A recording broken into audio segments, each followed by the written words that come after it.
О боевых действиях, о подвигах друзей однополчан, о тех, кто так и не вернулся с фронтов Великой Отечественной войны. Ветераны делятся дорогими для них воспоминаниями перед началом праздничного мероприятия, посвященному Дню защитника Отечества. Уже по сложившейся доброй традиции ежегодно Дом Москвы уделяет внимание участникам Второй мировой войны, проживающим в Абхазии, оказывая материальную и гуманитарную помощь. В списке более 20 человек. Однако на мероприятие смогли прийти всего лишь 5.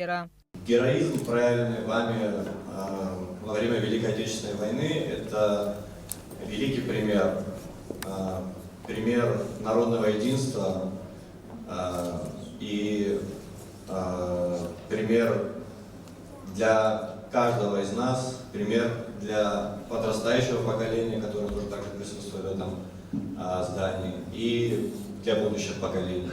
С Днем защитника Отечества ветеранов также поздравили руководитель представительства Россотрудничества в Абхазии Вадим Чеха и советник-посланник посольства Российской Федерации Максим Литвинов. Хочу поблагодарить Дом Москвы за внимание к нашим уважаемым ветеранам. Самих же ветеранов хочу от всей души поблагодарить за их вклад в победу над фашизмом, поздравить с Днем защитника Отечества, пожелать здоровья, бодрости духа. Низкий вам поклон.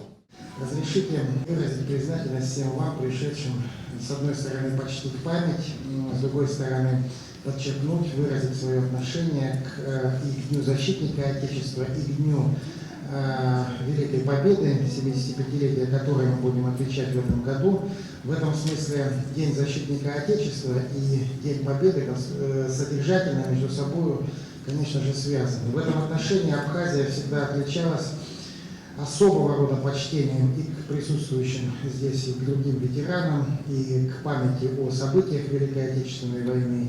В свою очередь, заместитель председателя Союза ветеранов Великой Отечественной войны Закан Нанба поблагодарил организаторов за праздник и поддержку ветеранов Абхазии.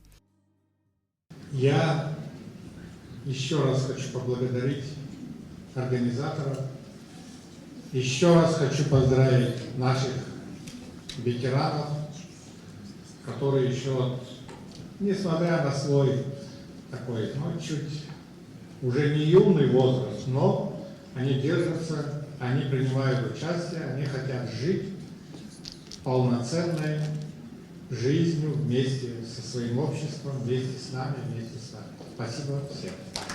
Своими выступлениями в концертной программе ветеранов порадовали артисты абхазской эстрады Мадина Кварасхели и Тимур Тания. В их исполнении прозвучали песни времен Великой Отечественной войны.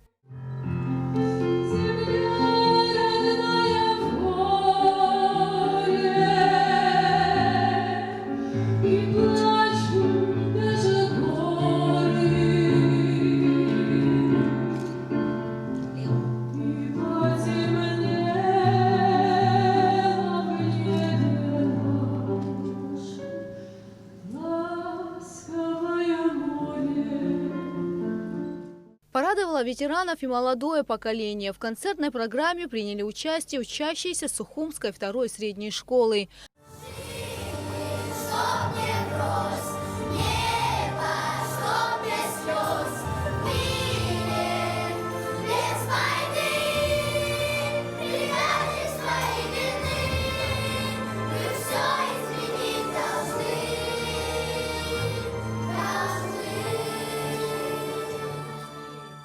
В завершении мероприятия присутствовавшим ветеранам были вручены подарки и цветы, а тем, кто не смог прийти на встречу, подарки будут переданы в течение нескольких дней. Гугу Савардания, Томас Чиковани, Абхазское телевидение.